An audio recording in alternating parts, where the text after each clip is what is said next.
Ainais, what would you say the vibe around the program is this year as opposed to last year, or where you guys are mentally? Me personally, I'll just say, we're very energetic, very excited. You know what I'm saying? We're not really looking at the internet as much. You know what I'm saying? A lot of people haven't been saying much about us, and me personally, I honestly like that. I like the fact that, you know what I'm saying, we're under the table right now. A lot of people aren't really talking about us, like I said, but I'm just excited. It's just all good ears right now. So for sure. Why do you like being under the table or under the radar? Why do you like it? Me personally, I always felt like I was always an underdog, you know what I'm saying, since I was in high school. Yeah. And that always just brought, you know what I'm saying, that tenacity out of me, you know what I'm saying, just always wanting to go hard.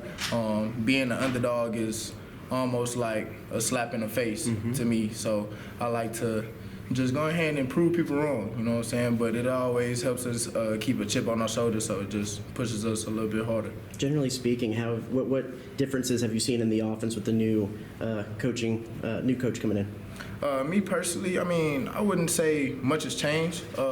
I'll say the plays are the same, scheme is the same, you know what I'm saying, really not going to speak much on scheme stuff, but other than that, the team is really just came together, you know what I'm saying. That would be the main difference that I'll say I've witnessed. A lot of people have bought in, you know what I'm saying. It's not as hard to lead guys. It's not as hard to have leaders become leaders. Everybody is on one same goal and one wavelength.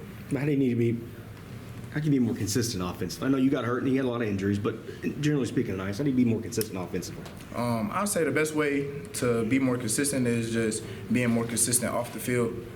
Really taking that time out of your day to make sure that you're doing everything right, whether it's on the field or in the classroom. Really just holding yourself to a higher standard, you know what I'm saying, than you would in the previous years, and really doing high-level things consistently, you know what I'm saying? So whether that's going to class on time, making sure that you're being to workouts on time, just doing everything at a high level very consistently. And I feel like that's how you can make more plays on the field, because you practice the way you play, you know what I'm saying? So if you practice consistency, then you're going to play with consistency. And I said, your time at A&M, where's this wide receiver room kind of rank and the team you've been on? Man, it's up there. Let's say that. I'm not going to speak too much on it. We're just going to go ahead and let the play speak for itself. If somebody's doubled, I mean, somebody with a lot of talent is going to be open. Oh, man, everybody going to be open. Let's just say that. Everybody going to be open, most definitely. Ainais, could you tell us a little about the lapel pins and what kind of compelled you to do that idea? Yeah, so unfortunately I wasn't able to have them here today. I really wanted the whole team to be able to wear those, but it was just us giving back, you know what I'm saying? I was going ahead and taking the time for my teammates, that something that we all wanted to do, you know what I'm saying, but really just giving back to ourselves, you know what I'm saying, just letting us accept the fact that TP is gone. Everybody is grieved in their own ways, but really just wanted to bring everybody back together, you know what I'm saying, and let everybody know that we do have a reason, we do have another purpose to go ahead and go hard for, and TP meant everything to me, and I know he meant everything to the guys, so just trying to bring everybody together and, you know, have a hopeful spirit for the season. Has the program lost a lot of momentum, you feel like, since it was right on the fringe of the playoff just a few years ago? I wouldn't necessarily say we lost momentum. I mean, you know, you don't necessarily we didn't have necessarily the best seasons in the past 2 years. But I wouldn't say that, you know, we fell off or nothing like that. It's just we had to just take a step back and really look at ourselves and understand what it was that we needed to do better on, some of the things that we needed to probably stop doing. But now we're trying to get those gears rolling and just going to continue to work. I'm sure you've been asked this, but Bobby Petrino, just your thoughts so far. Man, Bobby is definitely a great guy, great coach. I definitely like his tenacity that he brings to the game. His knowledge that he brings is top tier, you know what I'm saying? So definitely just like his energy. He's real calm and collected.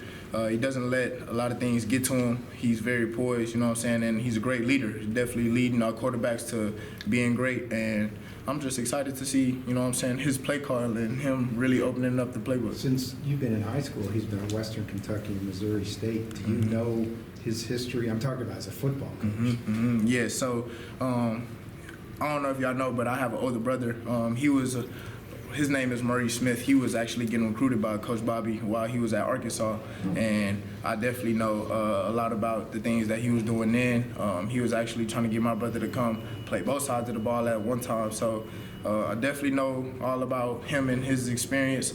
His past is crazy. Definitely know how, like, his numbers is just the numbers he's put up on offense is crazy. So definitely excited to see what he has to bring for us. You mentioned quarterbacks.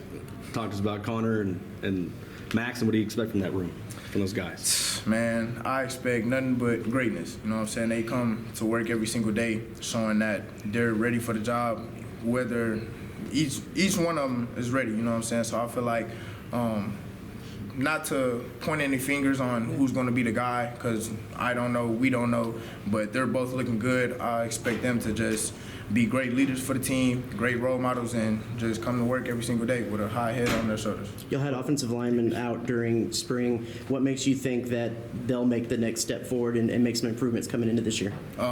You know, we had a lot of guys come back on the offensive line, and they definitely showed a lot of grit last year. With them coming back this year, a lot of people had, you know, got banged up with injuries and whatnot, but they're coming back a lot stronger, a lot healthier. The training room has been filled with, you know, everybody trying to make sure that we just stand in there preventing injuries, you know what I'm saying, instead of trying to get them. So definitely like the way our O-line has been looking this year, have a lot of confidence on their back, and I'm excited to see, especially with the experience that we have coming back. Was Coach Petrino in your house when you were a kid? And if so, do you have any memories of that or any stories from it? I honestly don't remember. He probably could have showed up. If he wasn't at the crib, I know he was at the school. But no, I don't really necessarily have too much memory of those days for real. But no, for sure, yes sir. What about your role? What's your? We've seen you all over the field, and you know, since you've been at A&M. So where's your role?